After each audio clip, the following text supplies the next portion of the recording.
wood on them. Oh. Playing drums. I see. Yeah. So you can just get any old regular sticks. You'd think about drums. Yeah. Oh, that's true. That's something I didn't think about. Is that you have to think about drums in order to play them. Okay, we're good, boys. Should we just keep rolling or what? Sure. Oh, it's already started. It's a good intro. Welcome to the podcast, everybody. Jeff is laughing already, which is great. We're off to a good start. Wait, should we do the thing? Yeah. Welcome to Pluto's Still a a Podcast. Nice. It's been a while, about a year, right? I think since last time we were with Jeff. The funny thing is that last time we had a guest, it was also Jeff. And so we went again and did the really dumb thing of inviting our single one and only listener, Jeffrey Adami, onto the podcast. And so he's back. he's going to listen to it live, but he will not listen to it recorded, and this one will have 0 views. So that's great. So it's kind of just for us and God, if you think about it, who's always listening. Makes us feel important. Yeah. Well, here we are. I'm Andrew. And I'm Bryce.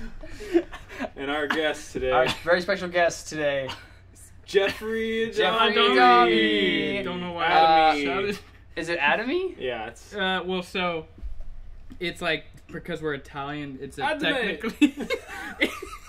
You can technically say Adami. That's funny because when But- because when you sent me your request on LinkedIn, I looked at Bryce and I said Jeffrey Adami on LinkedIn. Oh! Hey! Well, you know, Um, it's funny you say that because I think I want that to be like my wedding tag. Like when I get married, if I get married, You'll get married, bro. I'll get married, and then our to wedding the craft, tag, bro, to get drums, and also a girl maybe. Named Jeffrina. This is so bad. Brianna Jeffrina, because your first name is actually Brian. Oh yeah.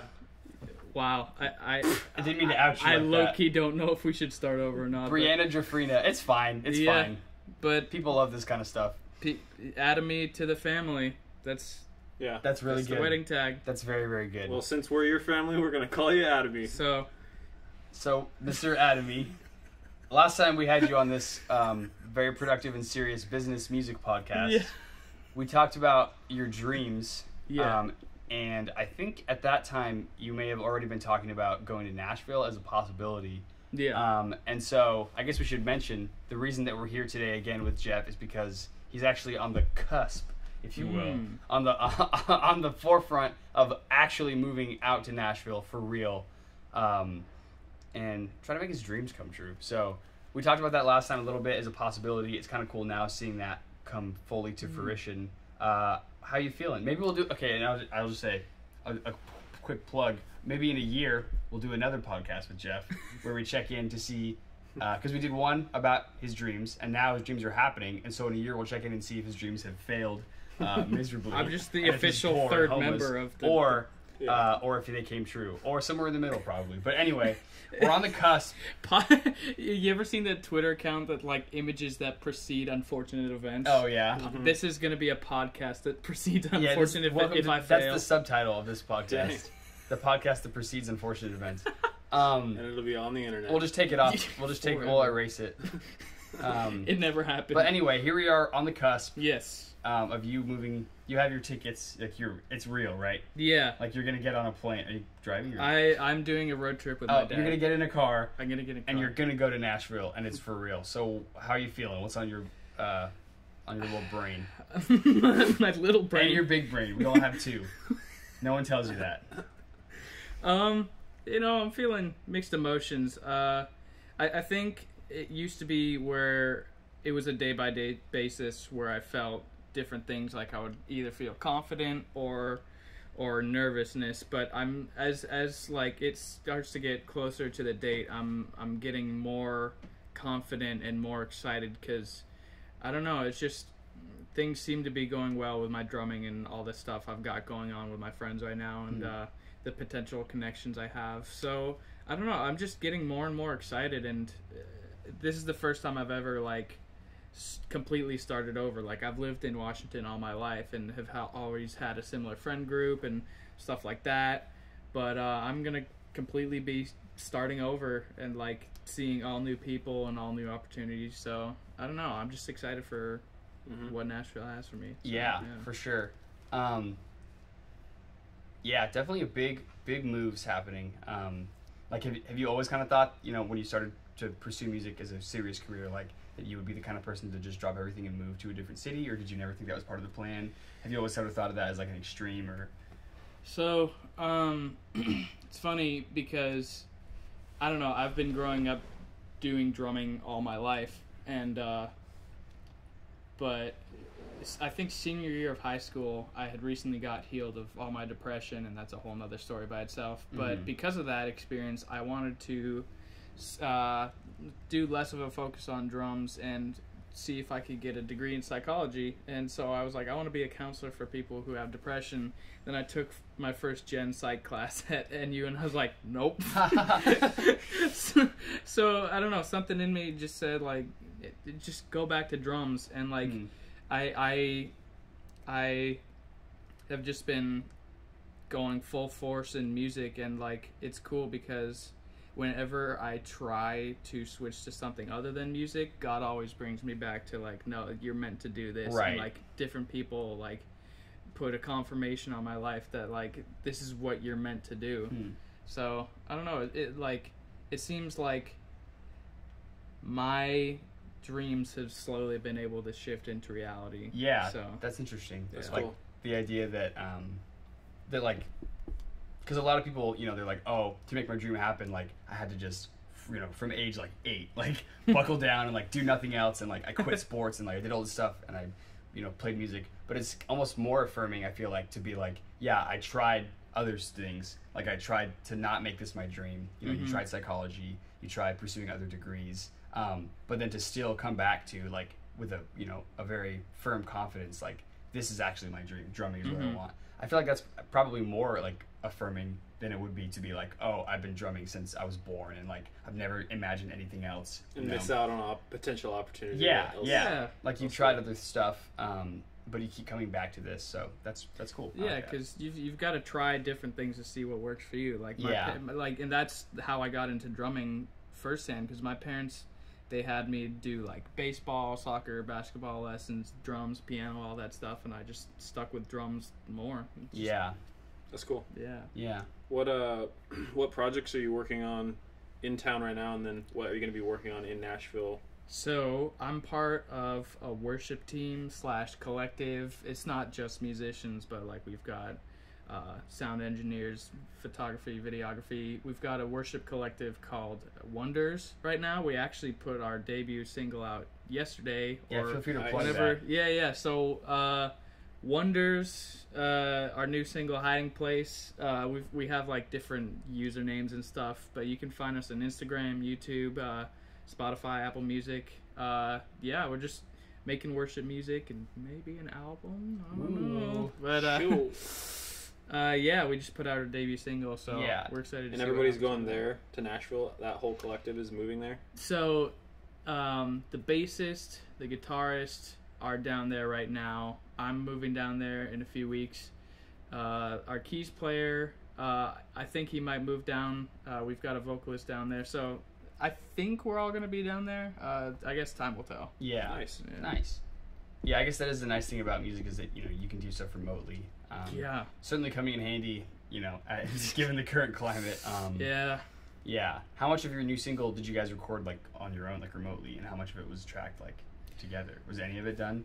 I think everybody in the same room, or was it all kind of done in different parts? I think most of it was pretty much done in different parts. Okay. Because like, we have like a OneDrive account where we can send different files and stuff like that. So we just send files to each other. Like, our bass player just texted me. He was like, "Hey, we need drums for this," and I had like a recording set up at my house for the time being, and I was just like, all right, I'll just send the drums. So I recorded them on Pro Tools and sent the session over to him, and that's kind of what it's been like for the whole song. That's cool. Yeah, I think.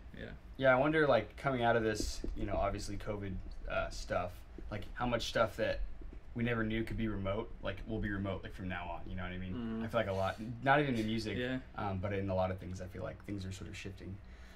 Definitely. But we don't have to talk about that because that's depressing. We're a fun podcast. Yeah, this is a fun. It is a good topic. The music part of it, though. Yeah, Because like, especially him going to Nashville. Right. Nashville's all about collaboration and like going there, meeting, connecting, whatever else. Yeah. So like, how do you think that's gonna work down there? Or are you guys just playing it by ear?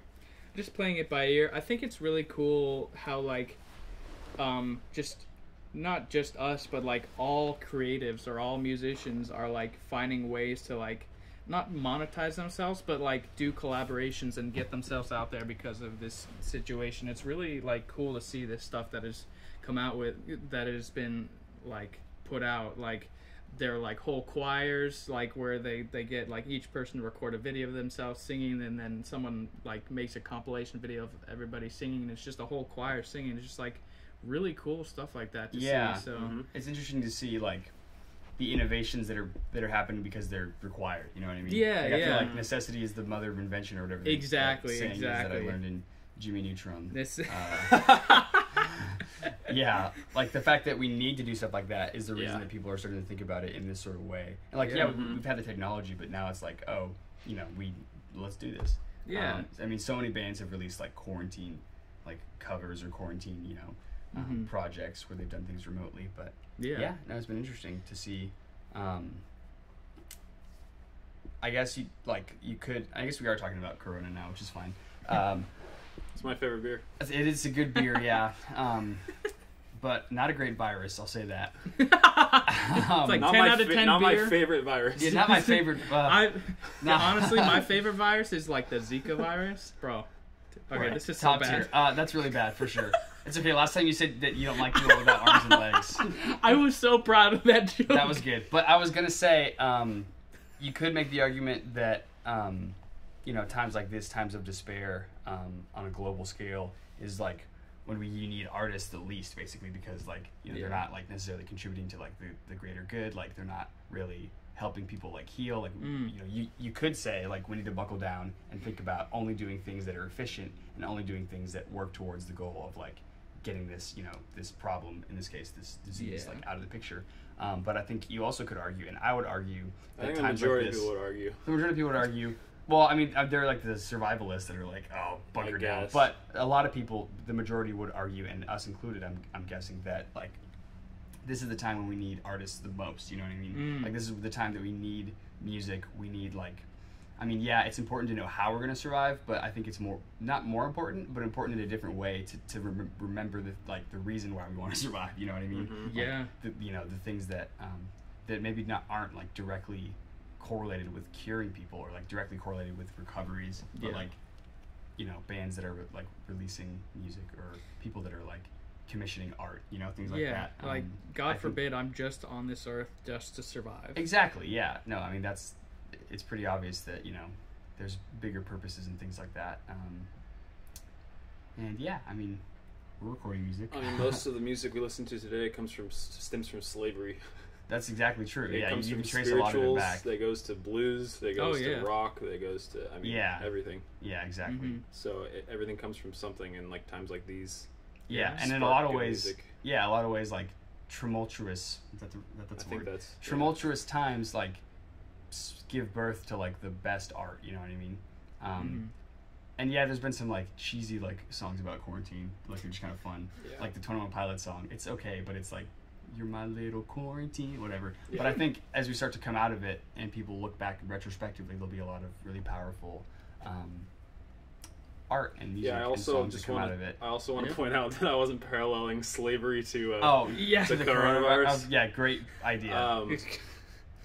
But that was just kind of the idea, is that bad situations. Right, bad situations like spark things. Innovation. I guess that's the same thing we were saying earlier, like necessity creates innovation. Although in this case it's the necessity for hope, and the innovation is different kinds of art. It's really cool to see. Wow, that kind of flowed really well. I didn't plan it at all, but that really came full circle. I was trying to gateway it, that's why. That was good.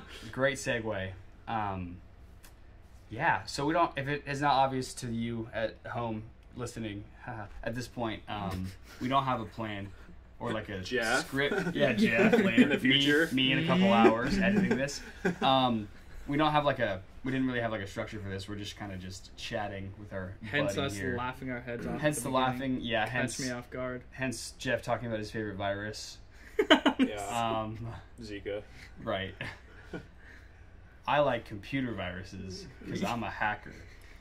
And when I hack in, I say I'm in.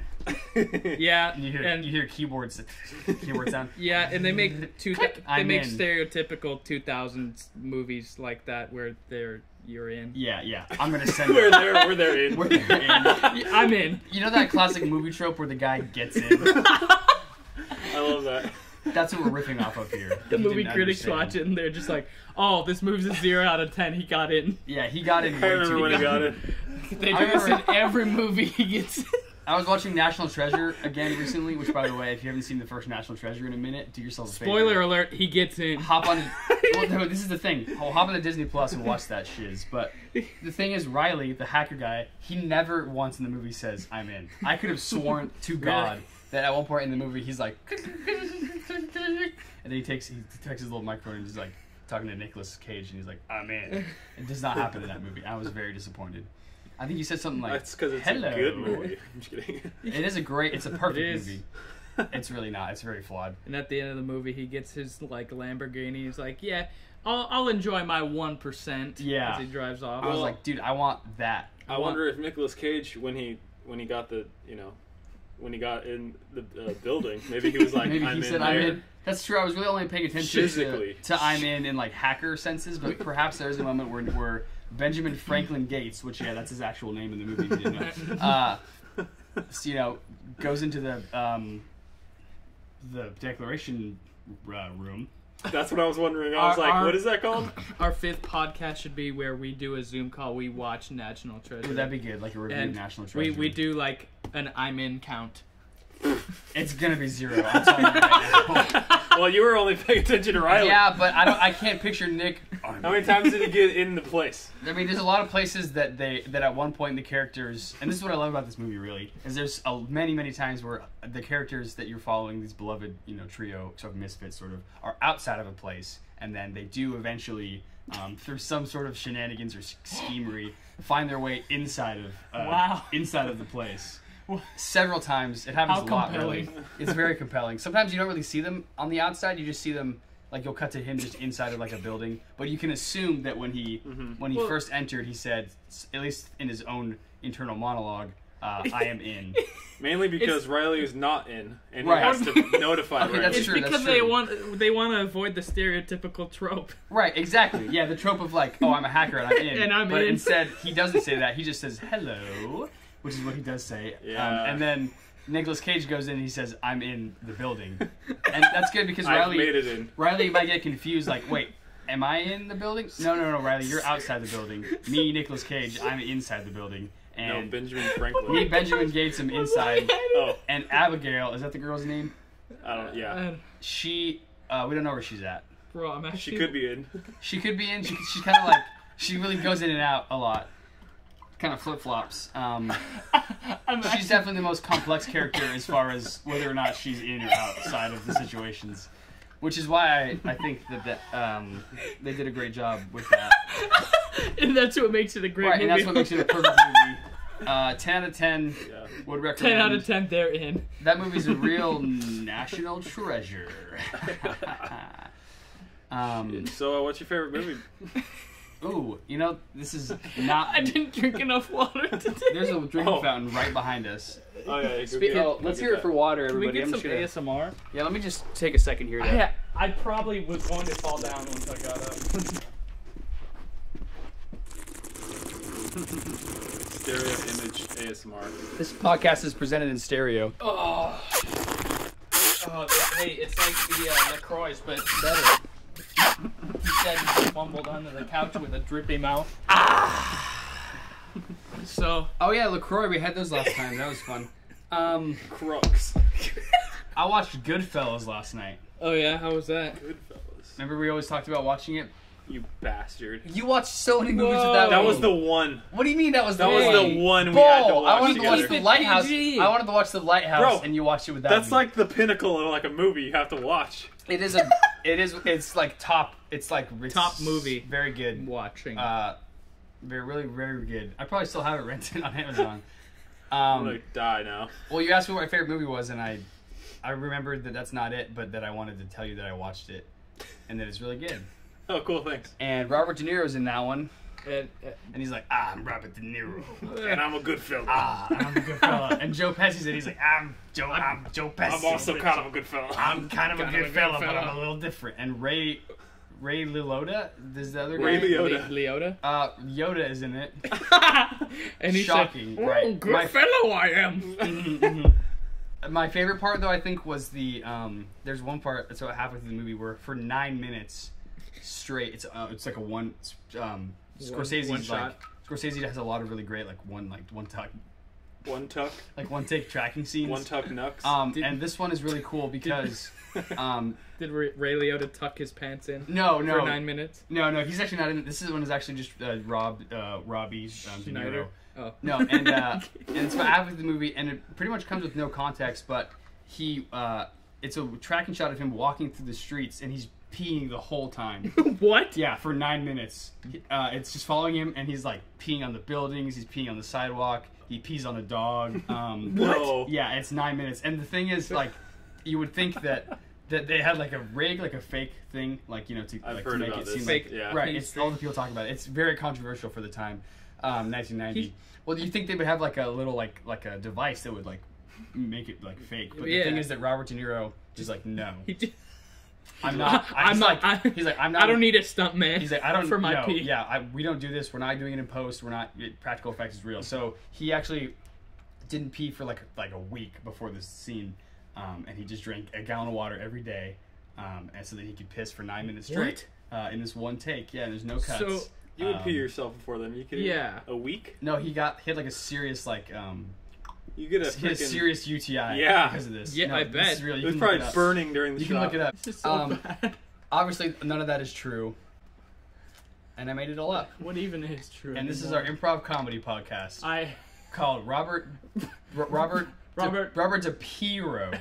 And every week we pick a movie and we talk about what it would be like if Robert De Niro peed in this movie. And now I have to pee because I've talked so much about this great actor who did so many good movies and then just ruined it all by doing Dirty Grandpa with Zac Efron. It's okay because you can pee, and then Bryce and I will have our weekly segment of the podcast where we improvise sentences about drums. Drums. So you think about drums. You think after all these weeks of doing it, you guys would know that's what's up. debatable. To be honest. Okay, I'm gonna be. You think about drums. Okay, I swear to God, to that great bit. everybody has tuned out by now. No one's listening. Right, well, everybody probably went to YouTube and looked up Goodfellas Robert De Niro PC to know if I was lying. Because all of our million All you have viewers to do are is open a new tab. so interested about it. It's compelling, really. I mean, people will deny this because it's controversial, but that's what got him the Oscar. Really, was that scene. He won an Oscar for that? And I just like to thank my UTI for not being so inconvenient during the filming. Yeah, and that's what got Goodfellas Best Picture too. And I don't know if that's true, but that one sounds more Best true. Picture. Did they get Best Peeing Award? You know, yeah, that's one of the ones they don't televise at the old Academy I wonder Awards. why. Yeah, but they do get that every year. Best piss scene.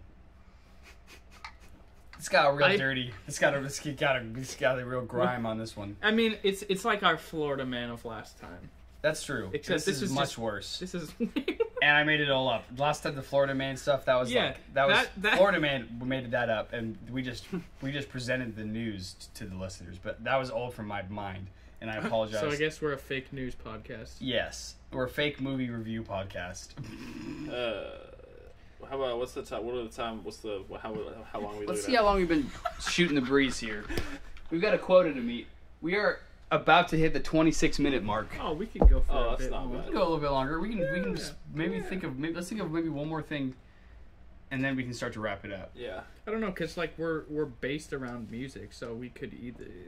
but we've already had a good Well, portion about it. let's talk about some PSAP here. Yeah. PSAP. Oh, this is the PSAP-Cast. Yeah, we need to stick to the brand. Well, me and Bryce are in a band called PSAP. That's probably why you're listening somehow to this you're listening to podcast. this and you didn't know that, I'm in awe. I don't believe you. And it's awesome. if you're listening to this and you don't know about our band, that's awesome. Because now you do. Anyway, we are... God, I hate saying stuff like this because every band ever is like, oh, we're in the studio. Let me back in the lab. Yeah, we're kind of just in the lab, just kind of trying to get some stuff. Just whisper to me and I'll relay it onto... We're just melting on the wax, burning on the CDs. Yeah. What? Recording a second album. So... Are you guys, in fact, recording a second album? Wow, that's actually a great question, Jeff. Excuse me. I thought of it by myself. I could tell, yeah. That's really cool how you thought of this question. It's also cool that we are. We could have a whole podcast about how you thought of that question. But let's just talk about that we are. Yeah.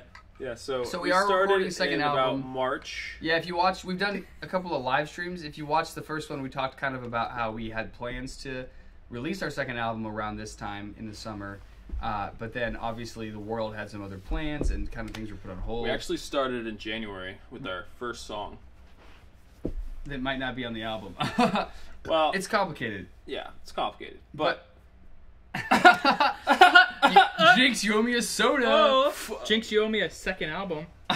Dang. Anyway, we're in the process of tracking... High five, Bryce. That was awesome. Good high five.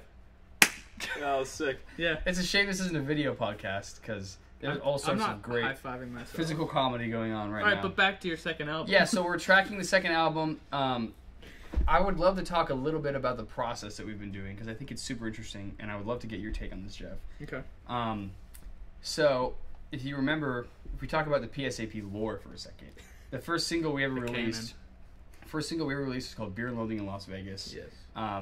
And I think that we have yet to outdo that song, which kind of sucks to be like the first song we ever did is our best song. But I think we've like, as far as like the sound quality, the recording quality, like the songwriting quality, like everything about it, I think is like our best.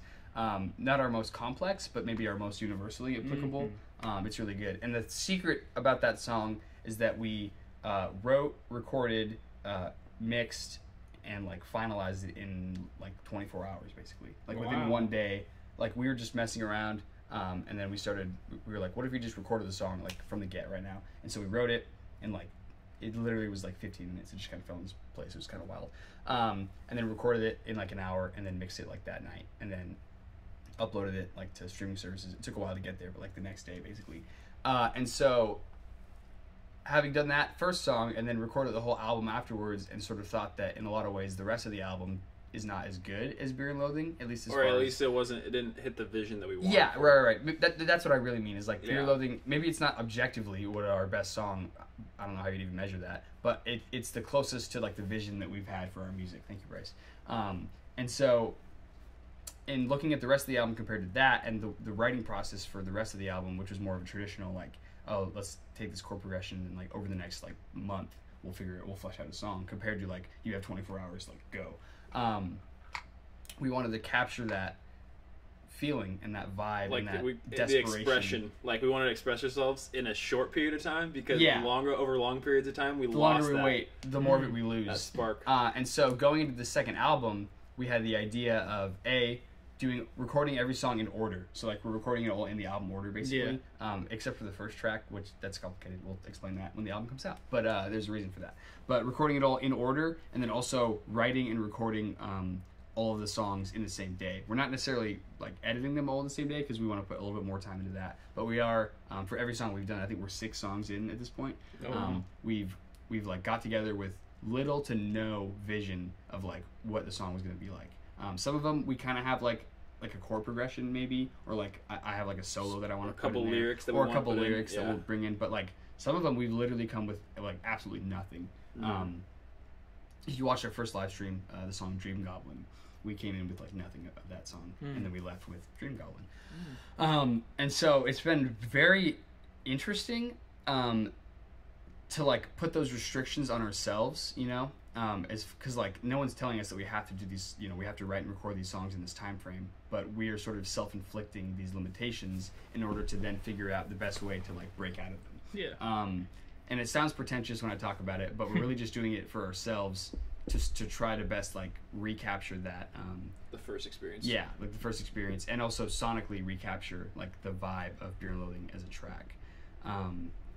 Yeah, it's been really cool. We've enjoyed it. Yeah, we've enjoyed it a lot. I would never, if I was producing someone else's album, I would never recommend that they do this. Right. Because there has been a couple times, I think 2 times at this point, where we've come together to try to write something and just like totally fallen flat. You know, like we'll be like, okay, today's the day we're gonna write and record this song, and then we'll like try to write it. We'll end up with nothing, and it's kind of discouraging. But it's kind of interesting that it's only happened twice out of like the 6 times that we've, or out of like really the 8 times that we've done it. 2 failures, like 6 successes. So not a bad track record so far.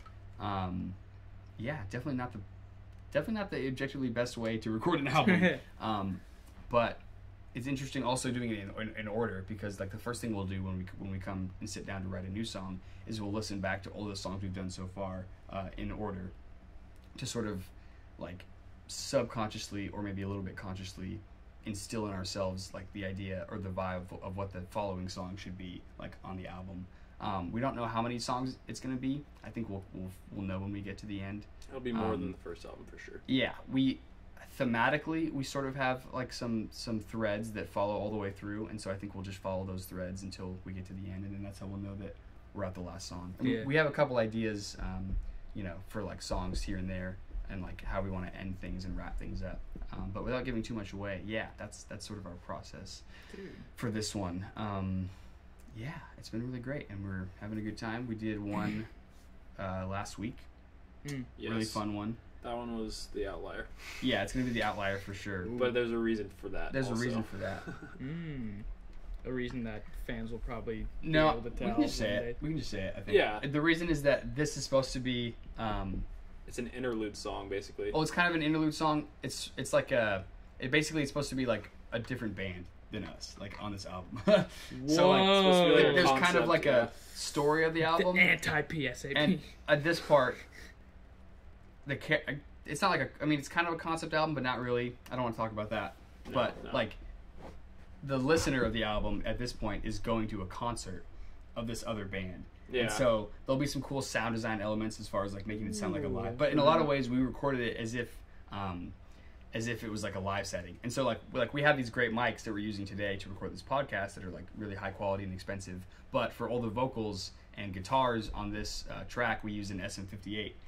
Because it's supposed to be like as if it was like a live recording, which that's like the classic stage mic, you know, for live stuff. And then drums, we just did left, right, overheads. I mean, we're doing that for all the songs, but when we tracked guitars, I had these like fans going in the room to keep things like cold because it was freaking hot. Yeah. We just left them on when I was recording guitars, so just like a little bit of background ambience. We're gonna do some cool stuff with like different reverbs and audience noises and things like that. But yeah. It's weird. It's a weird song. How'd you come up with that idea? Because that's insane. I never would in a million years. I think it was sort of a last time when we failed. I said that we should try to do that, and then I guess when we just came back this time, you were like, "Let's keep that going." Yeah, we sort of joked about it, and I think part of it was because I had a idea for a band name that I think would be a really cool band name, but obviously we can't keep. This happens a lot. Like we have like a running list of like band names that are just great, but obviously we can't change our band name. That would be really confusing to everybody. We already did that once. We've already done that once. We consolidated it. So I'm always looking for ways to use these cool, great band names. And one of them I thought was if we had a song that was like as performed by this other band. And I won't say what the name is because I want to save it because it's pretty funny. Okay. But yeah, it's also featuring another artist. Another fictional artist. Oh. Yeah, it's a fictional band featuring a fictional artist. Really, it's just us and Bryce. I want to say it'll make more sense, but maybe it won't. Maybe it'll be like, this is really confusing. Well, with the sound design elements, it'll make more sense, I think. I mean, that's the thing, but right? It's a cool track. It's like short and sweet, very in your face. I think the beautiful thing about art is that like some things can be left up to interpretation, and that's what makes them beautiful. Yeah. Like, you don't want to... Because like when you read the song lyrics to something, like you don't want to read, and I guess it depends on what genre you're listening to, but like somebody telling you something just straight up, straightforward, what's happening, it's, I don't know, it's not easy for people. It's not as easy for people to like relate or find some like deeper meaning in the lyrics. No, absolutely. So if you guys leave that open to interpretation, I think that'll be true. cool. Yeah, that is true. We've really enjoyed this process, and obviously we've experimented our entire careers as a band. Yeah, just trying to find our sound. I think we've kind of found it in a lot of ways, especially with some of these songs.